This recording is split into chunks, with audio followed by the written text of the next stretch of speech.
I got that. It's 25 minutes of the 11. Dr. James, let me come to you and then swing back to Sunity on this question, because crime is something, and I'm watching the time, so if I jump a little bit, you have to forgive me here. Crime is something that's at the top of any kind of, any enjoyment of life. Yeah, freedom to do this, freedom to do that. If you feel that you are in an environment of criminality and there is no way you can go, you're not going to enjoy anything that you gain here. It serves no purpose. A lot of folks say that a lot of the problems we're having here is not laws, we have those, is the enforcement, is the police being equipped with the technological assistance to help them do what they're doing. A lot of money was given out to the police service. Do you feel that there is an understanding of correcting this from the bottom, which is to make sure you have the tools before you start just spending willy-nilly? And the whole question of the way we go about training, is that something we have to look at? There is also a feeling, and I'm doing a compound situation here, because it's all tied in. There is also this feeling that you've got so many bad pegs in the protective services that it's difficult for you to begin to make an impact on any of the problems, with or without the technological assistance that I had earlier mentioned. Well, that's a very complex question. I threw a lot how to begin to answer it. You can start with the absence of a police commission. Well, I don't know if the office is the problem. We have had a long history of apparent police inefficiency in the solution of crime, even serious crime. And we have put before the public various kinds of solutions. And we didn't have the local capacity to head the force, for example. And we went to Canada most recently. And then, of course, we fired Canada and came back to Trinidad and used Stephen Williams, right? And Stephen Williams has been saying all kinds of stuff, on media. The last set of stuff he has been saying is that, look, we have reduced crime, We have reduced even serious crime. What we need to do now, I think, is to take the guns off the street. Now, who hasn't heard that before? Take the guns off the street. I mean, how can the young guys be having access to the guns, but the police not being able to have a hold of that situation? Anyhow, but I want to get to something a little more serious. We have said that the way to solve crime is to throw money at the police, get better cars, yes? Get new police stations, right? That's what we have said, get the technology going. And they probably have technology that we are unaware of. Get the CCTV cameras mounted, right?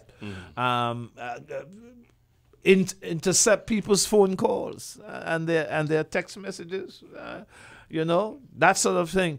And if you knew that kind of information that comes from interception, for example, you would have a kind of intelligence that would allow you to fix the problem. But those of us who are looking on are not seeing that. And when we hear the police talk, we are not comfortable. I am not very happy when I hear the kinds of sentiments that come out of the mouths of the leading police personnel. They don't sound as if they are knowledgeable about what they are talking about. They are not particularly articulate, giving me the sense that they don't really grasp the issues that are involved. And then, of course, we hear in the meantime that there are more and more crimes. Now, how do we fix that? I thought it was less. You're confusing me. I am. thought it was less.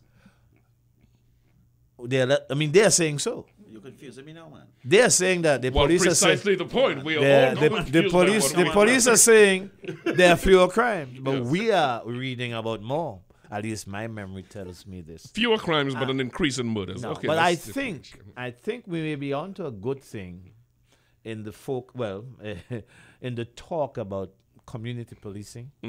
Letting communities take care of themselves, so to speak.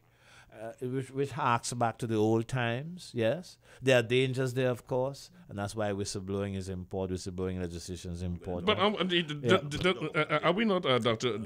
James, in the area of the chicken or the egg? Because the question is, in order for the community, and I know there's a trust being launched next year to get the public more involved, in order for the public to be more involved, there must be a degree of comfort in talking to the police. Many folks in many areas will tell you they're worried about talking to the guy in the police station because this guy knows this guy, and they may be complacent in what is going on. Yeah, but there are issues. There are issues. But the notion of community policing is a good one. Of course. If you get the police on your side, if you The community on your side. the community on your side is likely to be better for the country overall. Of course, But there are issues involved. And I'm saying if you increase patrols, if you make community the communities responsible, so to speak, in a social way for what happens to their neighbors, for example, if you have a certain kind of a vigilance, a kind of neighborly vigilance going on, things can happen. And of course, it has to do with how you train your children and so on.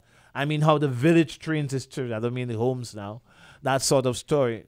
How we identify the problems, the likely problems that are going to arise, and how we take community solutions to those problems.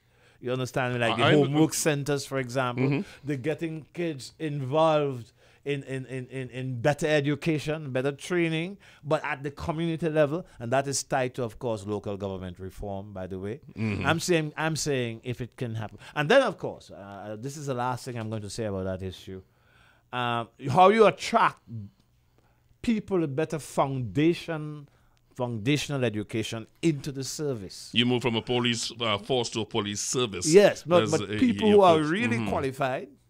It's a I shouldn't say this on national TV, radio, so let me stay there. I'm just saying that when you deal with police people, policemen, police women, you don't get the sense that their foundations are strong enough. Let me move this across to Sunity on that, Dr. James, because you stepped on it and then you walked away from it. Yeah. The whole issue when I ask you about the police commissioner, I take no comfort in attacking the office of the police commissioner. I was making the point that I think you made, which is you must hear from the spokespeople, those are the hierarchy of the police service, articulation that can leave you confident that something is going on. And 9 out of 10 times, I have heard the hierarchy of the police address situations with regards to what's in the public domain, and folks are worried about it. That I am still to be informed about it, or I haven't learned about that yet. I'm waiting for a report from Mr. Superintendent Hackett. I'm waiting for this. I'm waiting for this, and that's the only reason under which I ask about the Commission of Police. I wonder if this acting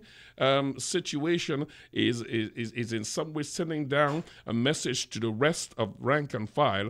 We really don't think this person is good enough, and they feel that we are waiting. Everybody's in holding, waiting for something, for a real commissioner to take over. I'm also saying, are they conceptualizing the issues well enough?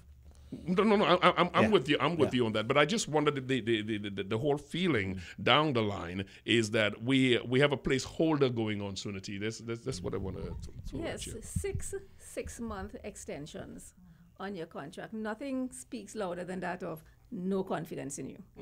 Right? And I'm amazed he's chosen to hold on. Because every 6 months, can you imagine him sitting in his office and his staff around him saying, I wonder if they'll do it this time, and when they don't, And how can you do long-term planning? You don't even know if you're going to be here for more than So we come back to the point about what is the institutional arrangement, and is it working with the Police Service Commission, the separation until you have to go to Parliament, but it's not. But the Parliament really doesn't have total power because PSC is the key element there.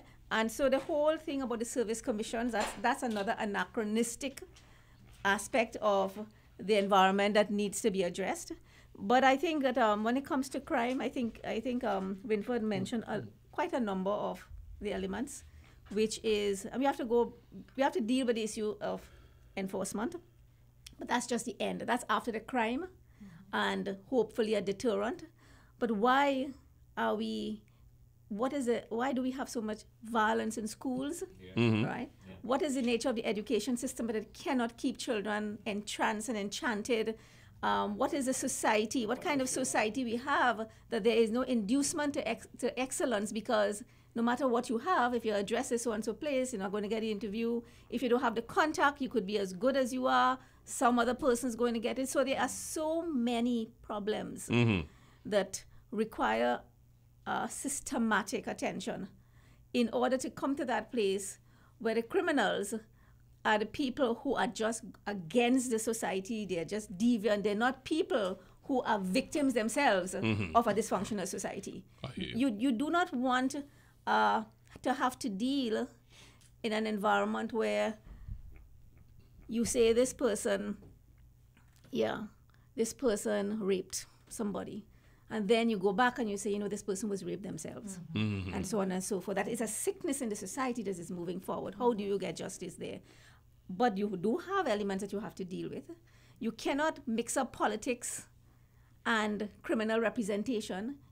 Genuine representation means the politicians have to come and represent people, as opposed to having criminal gatekeepers into zones that say you have to pass through me and I will organize the vote for you. So we are dealing here with a problem that is simply larger than things that can be dealt with through enforcement. But there are things to be dealt with through enforcement. For example, it is still not possible to charge somebody for speeding in Trinidad. When last you heard somebody charged for speeding, that is because the infrastructure to gauge whether it's a laser gun or whatever, we have not implemented that. So if a policeman stops you and say you are speeding, you can go to court and say, so what is the basis? Where's the evidence, right? And so very, very basic things like that are not available to the police service. And then you deal with the question of where you're drawing your talent pool from. We're still thinking in terms of what height and what flat foot or not. A professional police service where the skills of highly qualified people in investigation, detection, forensics, and so on and so forth are what you need to be able to attract. And it's like the media. Talking about salary scales and so on. We have seen a lot of plasters put on the sores. You shouldn't have to give a $1 million to the family of a police officer who was killed. You should have a proper insurance system. So all police officers are insured. By the way, I don't think journalists have special insurance either. But all police officers who are in a dangerous job, they can be killed, and therefore out of the insurance fund and so on, you get that. The comfort police, right? What we need is to fill the vacancies in the police service on a structured and systematic basis. Yes, as opposed to hire some people and give them some vehicles, and you have this notion. It's like security guards. But in fact, they are security guards. There's a number of security companies that put together for this. These are expensive plasters, right? We have to take that money that we are spending in that way and reconceptualize the police service as a professional entity based on the kinds of needs that we have in the society. And they move from, dealing with children, domestic issues, and so on, to high crime. Right? All right. I want to move this on to Afra. We want to get into something that I know we're talking about. We're talking about the crime in the country, and as Sunity repeated part of what Dr. James said on the question of we've got to start, with all the arms involved in this. The school violence is a contributor to this. School violence is because there's that whole feeling that there is no accountability. There's that whole feeling that there is not really that much that's going to happen to you when you do it. I mean, there is no way you can explain what is going on. And most folks will tell us that this is nothing new that has been going on for a long time. There is no way you can explain what is going on in the schools, and we are unable to put a better hand on it. You can't stop it. We know it's not just Trinidad and Tobago, it's all over the world, right? How you think we need to approach what is going on in our school system with the violence there? And I want to pin that closely, as Dr. James will say, I like to compound them. I don't really like to, but I'm trying to watch my time here, because you have another issue of a lot of illness going on that folks are not paying attention to, mental illness I'm talking about. Well, I'm not sure that I'm qualified to answer that question, apart from the fact that I've been to school in Trinidad and Tobago, and I had good teachers, and I didn't go to a prestige school, and I went to normal schools, and we had excellent teachers, okay? And it was a long time ago. But we had some of these same issues in school, and the illness in the society, which Sunity alluded to, is really something that we have to deal with. We've become a very cruel. It's a place that at one and the same time, it's very cruel and it's very uplifting.